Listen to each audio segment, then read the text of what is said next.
খেলাধুলার কোন পক্ষকে সমর্থন করা। আবু দাউদ শরীফের এক হাদিস,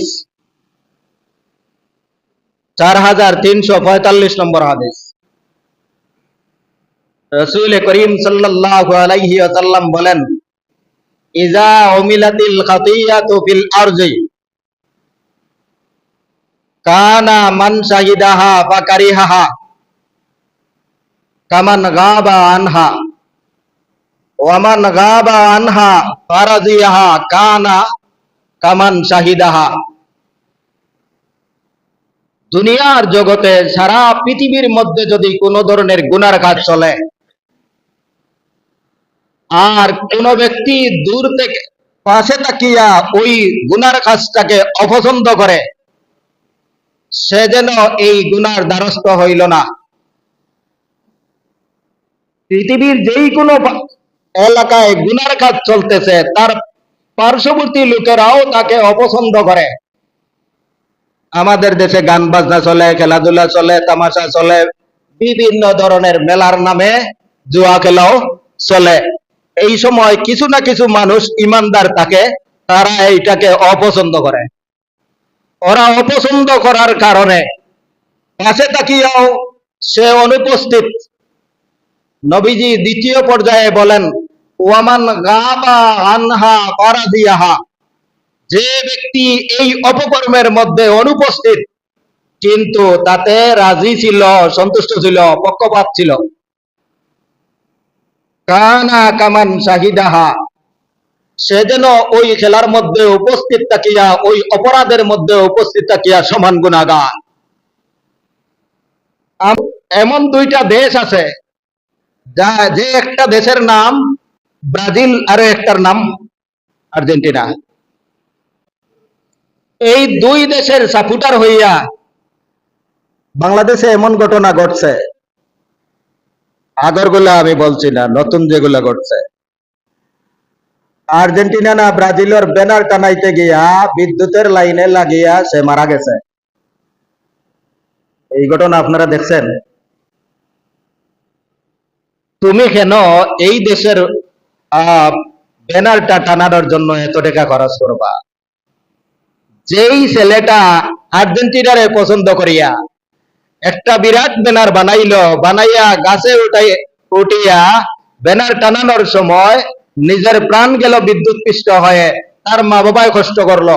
ওই মা বাবারেও সে যত টাকা এই ব্যানারের পিছনে খরচ করছে, কোনদিনও উপহার স্বরূপ মা বাবার হাতে এত টাকা দিছে না। দিছে? বাংলাদেশের এক ব্যক্তি 30 শতক জমি বিক্রয় করছে। কত শতক? 30 শতক জমি বিক্রয় করছে। এই 30 শতকের মূল্য দিয়া যত কিলোমিটার লম্বা হবে তত কিলোমিটার লম্বা একটা ব্যানার বানাইবে, আর্জেন্টিনার পতাকা বানাইবে, সাপোর্টার হবে। ওই মানুষটার জীবনে 30 শতক জমি বিক্রয় করিয়া মসজিদে দিছে, তার প্রমাণ দেখাইতে পারবেন না। কোন মাদ্রাসায় দান করছে, প্রমাণ দেখাইতে পারবেন না। কোন ধরনের এতিম অসহায়কে দান করছে, দেখাইতে পারবেন না। কোন সামাজিক উন্নয়নমূলক সামাজিক সংগঠনের মধ্যে দান করছে, তাও দেখাইতে পারবেন না। ওই মানুষটা তার মা বাবাকে 30 শতক জমি বিক্রয় করিয়া ঔষধ করাইছে, এর প্রমাণও দেখাইতে পারবেন না।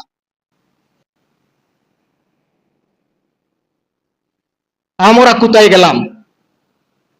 হুজুর সব কিছুতেই হারাম হালালের ওয়াজ করে, আলিমরা কেন এত খেপলো?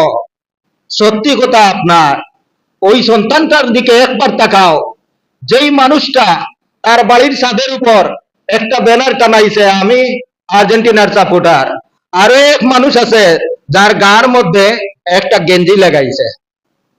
কিসের গেঞ্জি? একজন আছে আর্জেন্টিনার গেঞ্জি, আরো একজন আছে ব্রাজিলের গেঞ্জি। আপনার এত এই খ্রিস্টান দলের জন্য আপনার এত মহব্বত আর ভালোবাসা কিসের জন্য?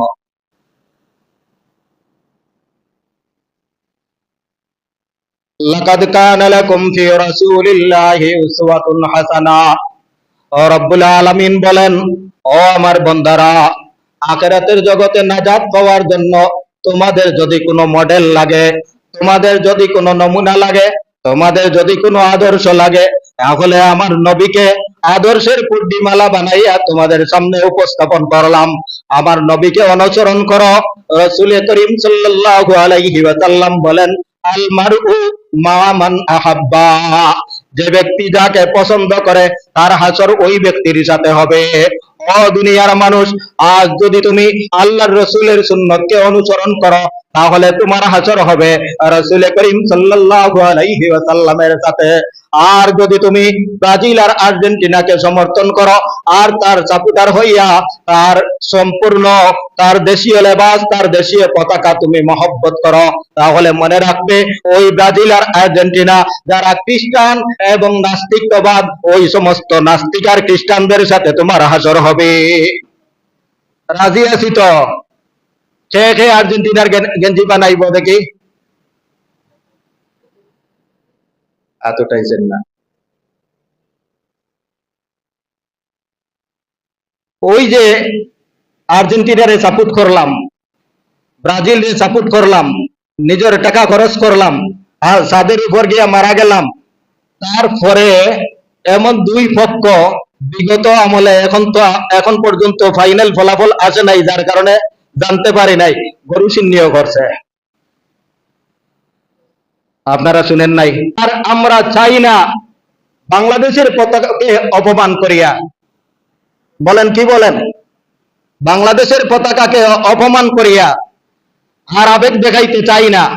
অন্য দেশের পতাকাকে আর আমার ছাদের উপর উড়াইতে রাজি নাই। রাজি আছেন তো? কে কে রাজি আছেন হাত উঠান। সারা আমরা এখানে রাজি আছি।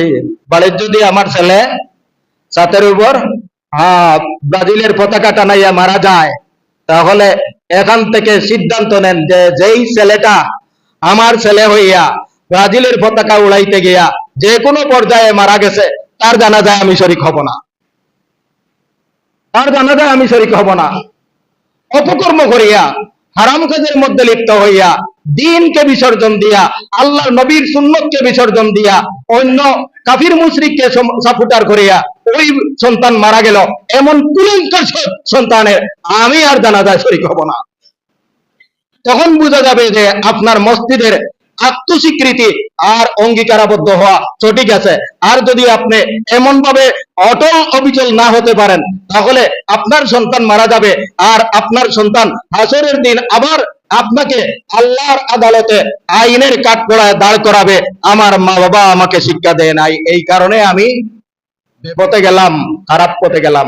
আল্লাহ আমাদেরকে হেদায়েত দান করুন, অপচয় থেকে আমাদেরকে হেফাজত করুন, খেলার নামে চাঁদাবাজি বন্ধ করুন, আমাদের সমাজের মধ্যে চাঁদা দেওয়াও বন্ধ করেন, চাঁদা নেওয়াও বন্ধ করেন, খেলার নামে অপচয় যা আছে সবগুলা বন্ধ করেন। মোবাইলে হোক আর যেখানে হোক, আমার স্ত্রী, আমার বউ, আমার বোন, আমার মা, আমার মেয়ে, যা কিছু আছে সবাইকে আমি এই খেলার আমলে, খেলা চলাকালীন অবস্থায় এমন গাইড দিতে হবে যে ওই নারীদেরকে সতর্ক করিয়া তাদের, এক তো ইহুদি খ্রিস্টানদের টাকা কামানোর একটা বিরাট উপায় হলো আপনি ফেসবুকে যারা আপনি লাইক, শেয়ার, কমেন্ট আর যা কিছু করবেন, ওরা ফেসবুকদারীরা বিরাট একটা উপার্জন করে। আর বাংলাদেশের দুর্নীতিবাজরাও কিছু কিছু উপার্জন করে। আমি আমার টাকা দিয়া তাদের খেলা দেখলাম, আমি টাকাও নষ্ট করলাম, আর সময়ও নষ্ট করলাম, হারাম গুনাহ করলাম, তারপরে ইহুদি খ্রিস্টানদের মালদার বানাইয়া ছাড়লাম। আল্লাহ আমাদেরকে হেদায়েত দান করুন।